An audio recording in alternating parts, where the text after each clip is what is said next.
Hello मेरे प्यारे छात्रगण एवं दोस्तों, आप सभी को हमारे YouTube चैनल शिक्षा शिविर में हार्दिक स्वागत है। जैसा कि आप सभी अवगत हैं, हमारे 10वीं वर्ग के छात्रों के लिए सबसे सुनहला अवसर है।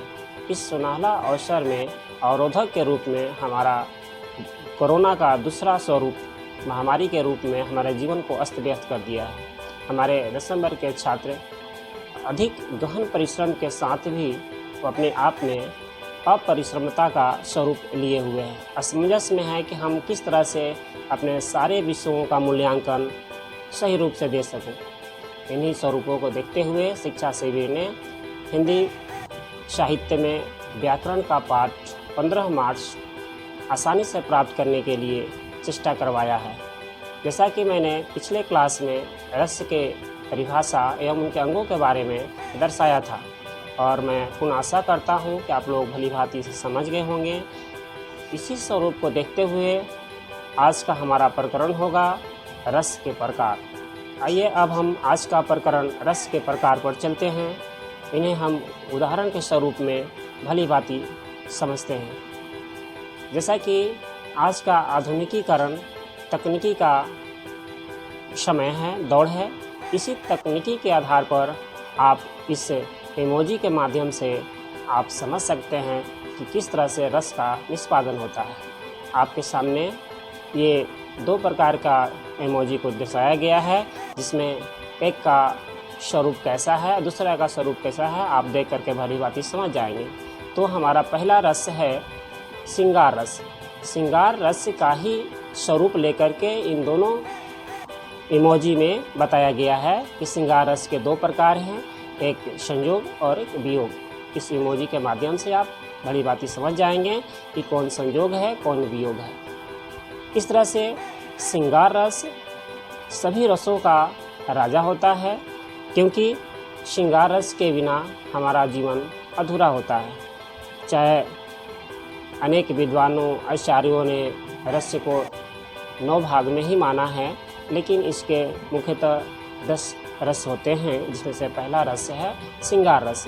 श्रृंगार रस का अस्थाई भाव रति या प्रेम होता है।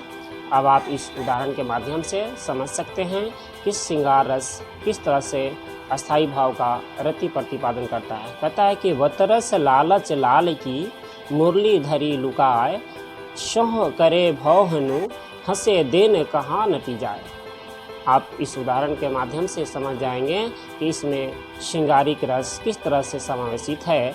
जिस तरह से जब गोपियाँ कृष्ण भगवान से अगाध प्रेम करती है, तो उस स्थिति में उनके स्वरूप को पाने के लिए वो क्या करती है, वो कृष्ण भगवान को बांसुरी से बहुत ज़्यादा प्यार होता है, इसलिए वो गोपियाँ सारी कृष्ण भगवान के बांसुरी को ही चुरा लेती है। इसलिए वो हमारे पास आकर के बतरस यानी बतरस की लालच में हमारे पास आए। यानी उनके बांसुरी के चुराने का मुख्य कारण था बतरस लालच, यानी बात करने का आनंद प्राप्त करने के लिए उनके बांसुरी को बार बार चुरा लिया जाता था। तो इस तरह से इसमें संयोग और वियोग के रसों का निष्पादन कैसे किया गया है, अब हम भली भांति समझ गए होंगे। आइए बच्चों, अब देखते हैं इस इमोजी को। इस इमोजी से आप बताएं, जितना जल्द बताएं कि इसका अस्थाई भाव क्या हो सकता है। तो इस इमोजी से हमें देखने से साफ जाहिर होता है कि ये हास्यप्रद के रूप में है, यानी हास्य रस, इसका अस्थाई भाव हास्य। इस इमोजी के माध्यम से हम समझ जाते हैं कि हमारे पास रस की निष्पादन कैसे हुई। इन हास्य स्वरूप को देखकर ही हास्य रस में बदल जाता है, इसकी अस्थाई भाव हास्य होता है। यानी हास्य रस की निष्पादन या तो उनकी वेशभूषा, उनकी चेष्टाएं, उनकी विकृति, उनकी रहन सहन, इन सारे क्रियाओं पर निष्पादित होती है। एक उदाहरण के माध्यम से भी हम समझते हैं। जैसे कहता है कि मैं महावीर हूँ, पापड़ को तोड़ सकता हूँ, गुस्सा आ जाए तो कागज़ को मोड़ सकता हूँ। देखिए, इन भावों के माध्यम से हम समझ जाते हैं कि हमें हंसी आती है कि मैं अपने आप को महावीर भी समझता हूँ और पापड़ को तोड़ सकता हूँ, गुस्सा आने पर पेपर को मोड़ सकता हूँ। कितना ही बड़ा हास्य के रूप में इस कविता को रचा गया, इसलिए इसमें हास्य अस्थाई भाव निष्पादित हुआ है। अब हम तीसरा रस के बारे में पढ़ेंगे, करुण रस। आइए इस इमोजी को देखिए। इस इमोजी से देखने से हमें अपने आप में क्या भाव पैदा होता है, क्या अस्थाई भाव होती है। तो इस इमोजी को देखने से आप खुद समझ जाते हैं कि हमारा अस्थाई भाव क्या है। यानी रुदन की कला। रुदन की कला तभी होती है जब कोई हमारे साथ शोक होता है, यानी करुण का अस्थाई भाव शोक होता है। अब आइए समझते हैं इन उदाहरण के माध्यम से। कहता है कि हे खग मृग हे मधुकर श्रेणी, तुम्हें देखी सीता मृग नयनी। यानी राम लक्ष्मण सीता सब जंगल में भ्रमण करते हैं, वही कहते हैं कि हे मधुकर श्रेणी, तुम्हें देख करके इस मृग नयनी ने, यानी इस प्यासी हुई आँखों में देख करके सभी को एक सुखप्रद की बातें सुन करके कहता है कि हे मधुकर श्रेणी, कितना ही शोकाकुल के रूप में हूँ। इस तरह से करुण रस कविता के माध्यम से कविता को पढ़कर हम समझ सकते हैं कि हमारा शोकाकुल में वर्णित किया गया है। हमारा अगला रस का नाम है वीर रस। अब बच्चों, आप आसानी से इस इमोजी को देखें।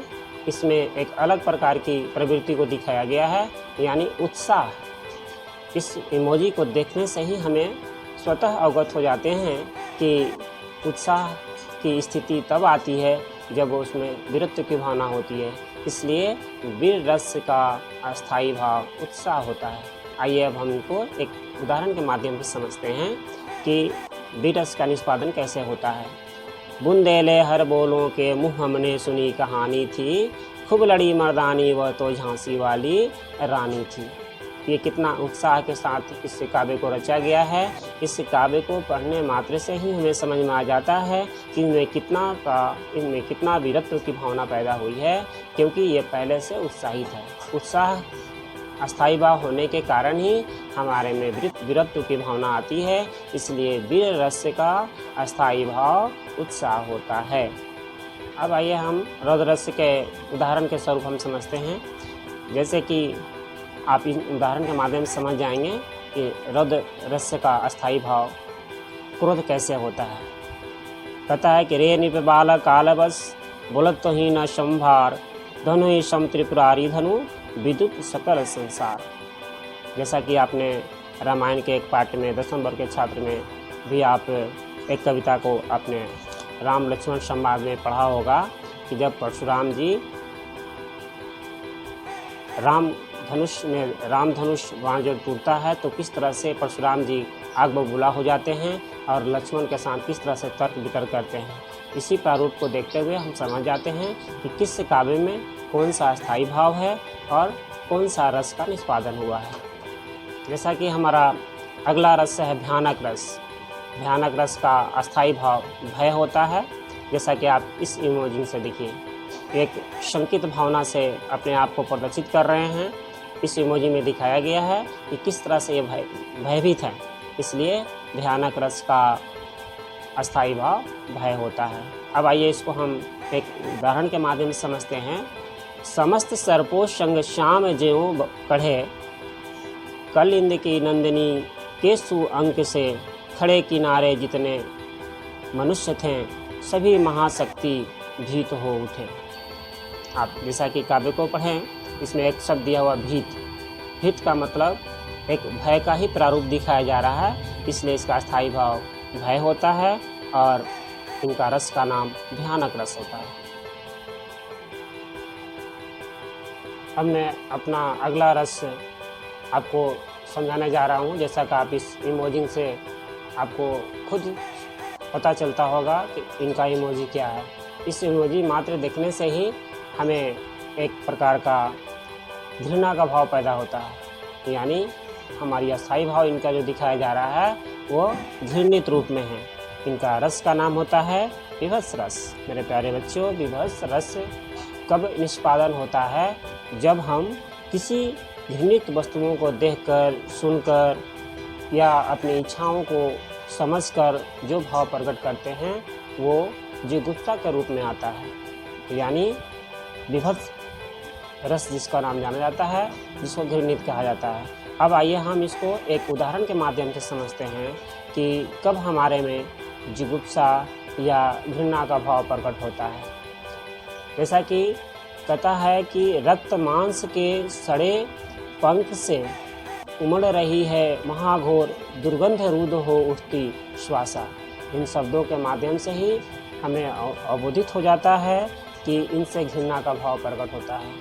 इस तरह से हमने समझा कि हमारा विभत्स रस का अस्थायी भाव जिगुप्सा होता है, जिसका भाव होता है घृणा रूप में प्रकट होना या प्रदर्शित होना।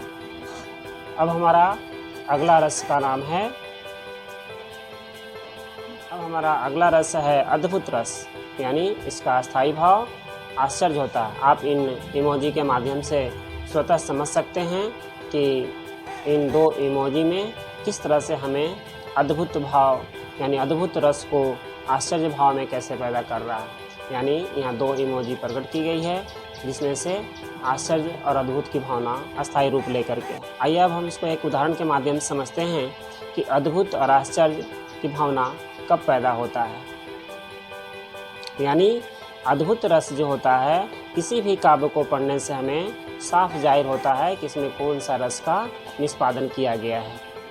यानी कहने का मतलब है कि आप इन एग्जाम्पल को समझें, उदाहरण को समझें। क्या ही स्वच्छ चांदनी है वह है, क्या ही निस्तब्ध निशा है, स्वच्छंद सुमंद गंध वह निरानंद है कौन दिशा। यानी इसको हम दूसरा भी कविता के माध्यम से आपको बताया जा सकता है कि बंद नहीं अब भी चलते हैं नियति नदी के कार्यकलाप, पर कितने एकांत भाव से कितने शांत और चुपचाप। यानी इसमें हमारा जिस वस्तुओं का वर्णन सुनकर अथवा देख करके जो आश्चर्य होता है, जो आश्चर्य की भाव प्रकट होती है, वही हमारा अद्भुत रस के रूप में जाना जाता है। अद्भुत रस का अस्थायी भाव आपको आश्चर्य, विस्मय। अब ये हमारा अगला रस का इमोजी को देखिए, इनका भाव किस तरह से प्रदर्शित किया गया है।